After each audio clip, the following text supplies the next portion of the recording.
Hello, everybody, and welcome back to another edition of Spinner of Yarns, where we read you stories out loud. We are going to be moving on with the next chapter in my book, Blood of the Wolf, Matters of State. You can find it on Amazon.com in Kindle format and paperback. You can also find it on BarnesandNoble.com. If you like what you're hearing, please do hit the subscription bell and the notification bell down there. Like this video. You can also find links in the description that will lead you to my eBay, Etsy, Redbubble. This is how I support my daughter and support the writing. You also find them up in the channel bar up above.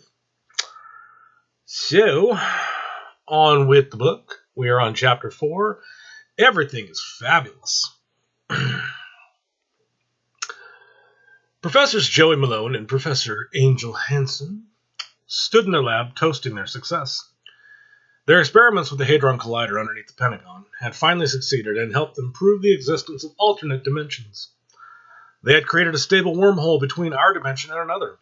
The experiments had been going on ever since the time of the Philadelphia experiment and the horrific failures of that day. They spent the next couple of days performing every test they could, tirelessly trying to find out as much information as possible about what was on the other side of the wormhole. At one point, they thought they had made contact with beings on the other side. Fluctuations in the wormhole were becoming rhythmic, almost a mathematical pattern that could be interpreted as code of some sort. They were ecstatic at the realization of this discovery. They wanted to try to communicate, but the government just wanted to know the military applications, especially since the Thunderwolves now pose such a threat to national security.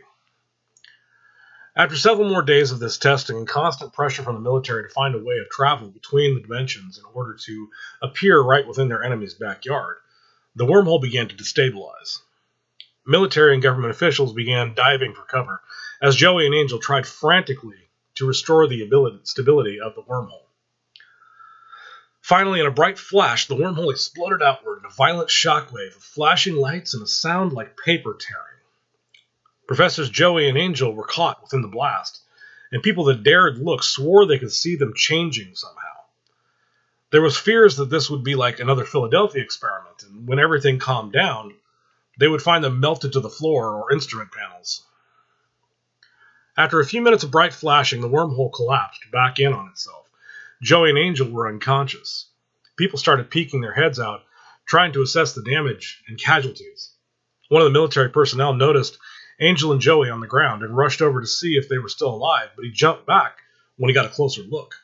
The general in the room noticed the soldier's expression and walked over to investigate. "What is it, soldier?" "Sir, I don't know how to explain it. You'll have to see it for yourself." As the general got closer, he noticed that both of the professors' appearances had changed drastically. They both looked like women, but held the muscular structure of men. One of the more amazing changes was their height. Both Joey and Angel had been roughly the same height before the explosion. But as they laid there before the general, he could clearly see that Joey was now close to 7 feet tall, while Angel was only around 4'5". The general waved over some other military personnel. "We need to move them to a more secure facility before they wake up. We don't know that the physical changes are all that's taken place, and this lab can't contain them if they are hostile when they do come to." Soldiers began rushing in and picking them up as they carried them out of the room and down the hall. They took them down to the garage while other soldiers were diverting scientists so no one could see the changes that had occurred in Joey and Angel's physiology. Once they got them to the garage, they strapped them into the back of a military transport that was waiting. They took off out of the garage as the sergeant in charge let the other facility know they were coming and what to expect. Michael had Skywolf monitoring all radio transmissions, phone calls, and emails for anything that would explain the dimensional disturbance he had been sensing. So he already knew about the Hadron Collider and the wormhole that had been opened.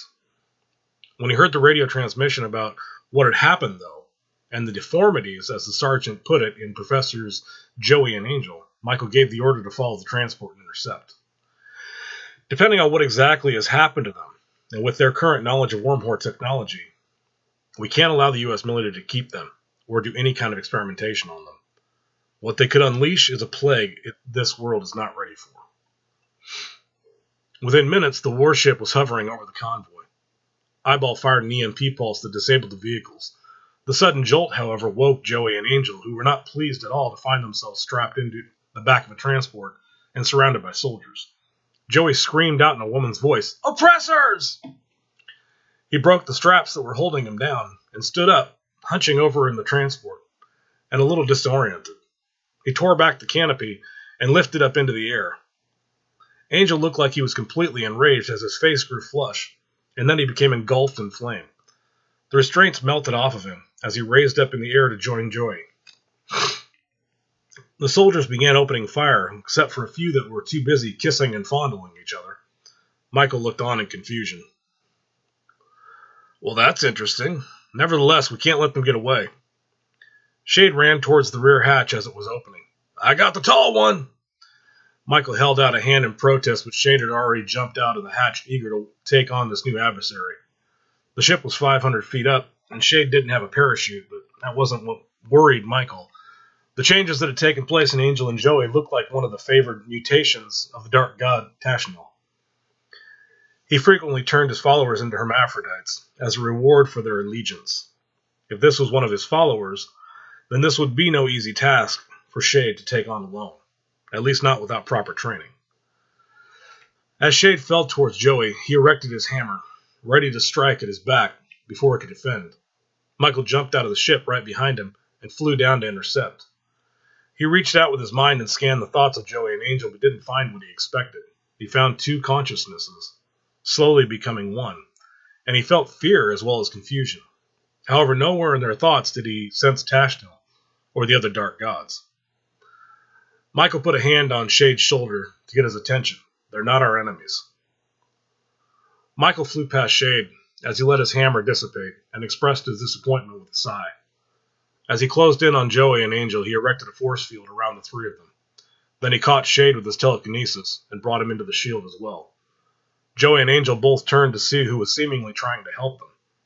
When they saw Michael for the first time, they were instantly awestruck as they greeted him simultaneously. "Well, hello, stranger." The greeting was a bit unnerving to Michael, but he shook it off. "My name's Lord Kerrigan, and you two look like you could use some help." They both smiled. "Ooh, royalty!" Michael raised an eyebrow and shook his head. He could see that there were choppers approaching their position, so he cut the small talk short. "I'm not sure what happened to you two, but I'm sure the military won't let you get away without experimenting on you and extracting whatever knowledge you have about the wormhole you opened up." Angel grabbed his head. "What's happening to us? I have memories, but I also have other memories of this Professor Angel Hansen." Michael glanced over at him. "When the wormhole collapsed, the space you occupied merged with the other dimension. So I can only imagine that you merged with your alternates from that dimension. If you're not Angel, though, then who are you?" "For some reason, I can't even remember my real name. I just remember what I'm called in the Women's Liberation Front. They call me Ecstasy Inferno. We're heroes that fight oppression worldwide." Joey leaned forward. "They call me Genocide." Michael smiled an uncomfortable grin as he looked around. "Follow me to safety." Genocide looked confused. "Where's safety?" Michael gave the order to decloak, and as he did, the warship appeared above them. Jenna and Ecstasy looked up in awe as Michael flew towards it with Shade in tow. "Are you two coming?" They both looked at each other in complete disbelief of what they were seeing. This was also the first time either one of them had looked at each other since the accident. Ecstasy jumped and gasped a little when she saw Jenna for the first time. Since the merge, Jenna looked worried at Ecstasy's expression. "What is it? You're scaring me." "Something tells me the memories aren't the only thing we got from the professors." They both looked at each other for a second, with an expression of horror on their faces. Then they simultaneously grabbed their crotches just before letting out a scream. "We have dicks!" They were both too caught up in the realization of the full changes they had undergone to notice the imminent danger of the approaching choppers. Michael had been watching the whole exchange and shaking his head in frustration. Finally, he couldn't take it anymore. He flew down and grabbed them both, then turned and flew back up into the ship.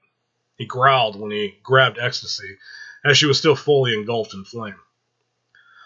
Once they were back inside the safety of the ship, Eyeball re-engaged the cloaking mechanism and set a course back towards Thunderwolf territory. Michael looked at Ecstasy, holding up his hand as the severe burns instantly healed. You mind turning down the heat a bit? Realizing they were both safe for the time being, Ecstasy and Jenna started to relax. Ecstasy allowed the flames to dissipate as Michael waved for them to follow. He showed them to some room where they could stay and get washed up, and pointed them in the direction of the kitchen if they got hungry. Jenna, not wanting to be left alone just yet, reached out with her mind and tried to influence Michael. Don't you want to keep us company for a while? Michael raised an eyebrow in confusion, then nodded with an understanding of a recent question he had regarding the soldiers that were supposed to be watching Ecstasy and Jenna. Although whatever you're trying to do doesn't work on me, it does explain the soldiers that were trying to tear each other's clothes off while they were supposed to be guarding you. Then he spoke to Jenna telepathically so only she could hear. Not only am I married, but you'll find it's not as easy to get inside my head. Jenna looked embarrassed, like she didn't mean to be insulting. She had been so used to being able to influence people, it had become second nature. She never expected to run into someone like Michael with enough power to resist her charms. Michael sighed a bit as he was leaving. When we get back to Thunderwolf territory, we'll do everything in our power to try and separate you. But just be prepared that this may be permanent. Dimensional anomalies such as this are tricky, and most times irreversible. I'm sorry I can't give you better news. At the very least, though, we can keep you safe. As Michael left the room, Ecstasy turned to Jenna and shook her head. You just had to, didn't you? Jenna just shrugged her shoulders. How was I supposed to know it wouldn't work on him? It's worked on everyone else up till now. Ecstasy smiled. Mm-hmm. Within the hour, they were back in Thunderwolf territory. Jenna and Ecstasy were taken to Thundertech Labs, where every test was run on them to see if they could be turned back to their pre-merged condition. Unfortunately, it didn't seem likely that they would ever be the way they were before the accident. Michael and his team spent weeks trying to figure out a way to reverse the effects. Once all efforts had been exhausted, Michael broke the news to Jenna and Ecstasy. I'd like to believe that with all our technology, this would be an easy solution, but no matter which way we look at it, there is no positive outcome. Scientifically speaking, we can recreate the circumstances that caused this change, and we can do it with a great deal more accuracy. Unfortunately, tearing open the fabric of space and crossing between dimensions is not something science can do with any amount of grace. Best case scenario is we either make things worse or we melt you to the floor in the process. This is something that would take the intervention of a god. They walk between dimensions naturally. However, even with their ability to do so, the question still remains, would they intervene? What a couple of humans stumbled into by mistake, the gods don't have a lot of interest in repairing. I wish the news could be better. You're welcome to stay here for as long as you choose as citizens of Thunderguard, and I'm sorry again for what's happened. Jen and Ecstasy spent some time crying and trying to process the bad news. Over the weeks that followed, they both became great friends with Lisa, something Michael didn't foresee happening. Lisa had been out shopping with Michael's mom when she ran into Jenna and Ecstasy. The two were out shopping for a new wardrobe with some money Michael had given them, until they got on their feet, since the only thing they owned in this dimension was the clothes the professors had been wearing. Lisa became hooked on the story of how Jenna and Ecstasy came to be in this dimension, and it turned out that the three of them just seemed to click on a personal level. They were almost like sisters when they were together. Lisa even convinced Michael to let them stay at the mansion with them.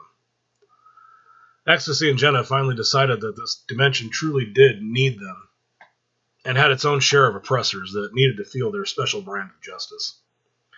Along with the memories of Angel and Joey's scientific knowledge, they also learned that they were both homosexuals, and had both gone through a rough time growing up, being bullied and beat up on several occasions.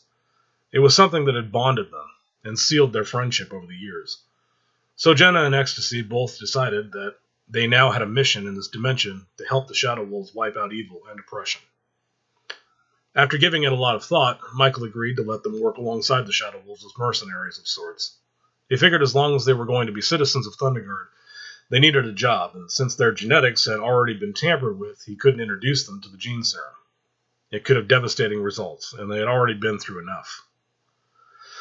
The U.S. government wasn't too pleased to learn that two of their scientists had defected to Thunderguard, a kingdom they didn't even acknowledge to begin with. They threw out countless idle threats that they would never be able to follow through on in an attempt to feign power that just wasn't there. Michael humored the political debates with them because he still held out hope that someday they would agree to peace. Michael had no intention of slaughtering his way to world domination. He had his territory, and that was all he needed. He simply wanted the rest of the world to come together and end their childish bickering so they would be ready to fight as one when the true evil did try to take control. Just when Michael thought the debates with the U.S. were coming to an end, they tried one last desperate attempt at keeping their secret wormhole technology away from Thunderguard. The U.S. government sent in a group of elite soldiers to infiltrate Thunderguard using a halo jump. They, of course, didn't expect that their technology was sensitive enough to pick up foreign particles in the air, let alone soldiers dropping in from high altitude. So when they finally reached the ground, a large group of Shadow Wolves was there waiting for them. Michael got a call over the radio that some U.S. soldiers had been captured trying to sneak into the kingdom undetected. One of Alan's wolf priests had probed their minds and discovered that they were there on a suicide mission to assassinate Jenna and Ecstasy. Hearing this, Michael shook his head. He looked over at Jenna and Ecstasy, who were sitting on the couch watching a movie with him and Lisa. So do you gals feel like going and saying hi to the soldiers that just got captured, trying to sneak in and assassinate you two?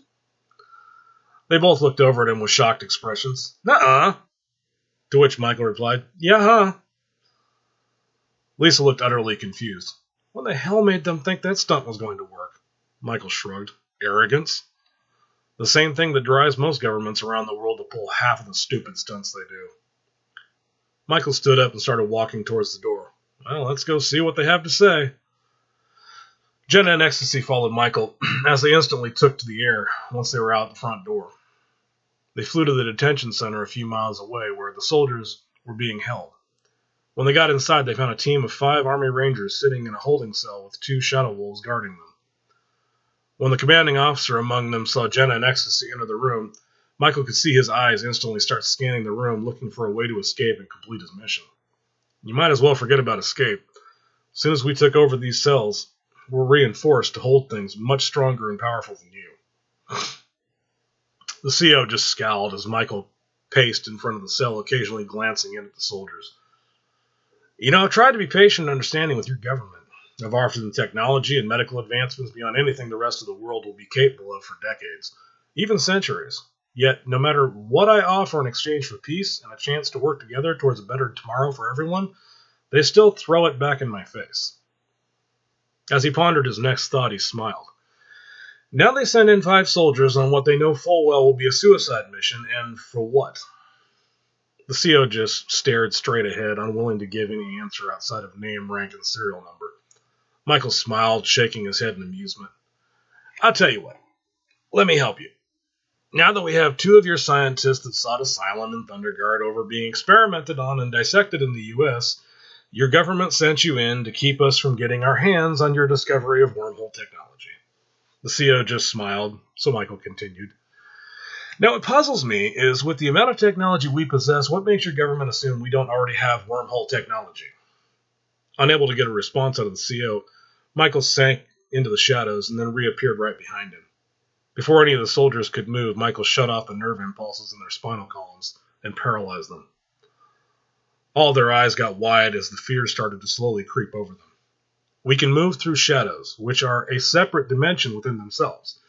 We have ships that can fly, which are larger than any aircraft carrier you possess, and we are more technologically advanced than the human race will ever be on its own for another 1,000 years or more. But wormholes are what escape us. Michael shrugged as he moved back through the shadows and exited the cell. He released the soldiers from their paralysis and started to leave the room when the CO finally spoke. You could keep those faggot doctors for all I care, but they signed a contract that says they're property of the U.S. government. So whether or not we bring them back, our government will never stop until they are back on U.S. soil, dead or alive. Michael could see all the soldiers nod in agreement and chuckle arrogantly. Jenna started to lunge forward and Ecstasy started erupting in flame, but Michael stepped in front of them. You were doing so good keeping your mouth shut. Then you had to speak and fuck it all up. I'll tell you what, go fuck each other. Almost on command, the soldiers began stripping off their clothing and going at each other like crazed animals. Michael turned back towards Jenna in ecstasy as the shadow wolves in the room started to groan and turn so they didn't have to watch. Jenna in ecstasy, on the other hand, couldn't look away as they watched in amazement, unable to contain the laughter. Michael just put a hand on Jenna's shoulder. You're welcome. I can't stand that over-macho homophobic bullshit. As Michael began to walk out of the room, Eyeball was standing in the doorway. Really, bro? That's fucked up. Michael smiled. Maybe next time he'll choose his words more carefully. When they're done, fly them back to D.C. and drop them at the White House with a bow and a note saying, you can have your toy soldiers back. We're done playing with them. If you ever try something so stupid again, you won't have to worry about signing a treaty with us. We'll deport your government back to Europe and bring the rest of the U.S. under Thunderguard rule. Think about it very hard. The benefits of a treaty with us far outweighs whatever blows to your egos you feel you may have suffered. Eyeball nodded as Michael walked past. He looked away from the cell and shuddered a little. It's still fucked up, bro. Michael laughed and left the building. And that ends Chapter 4. Remember, if you liked what you hear, please do subscribe, hit the notification bell, like this video, share it with friends. And I'll see you again soon. Talk to you later.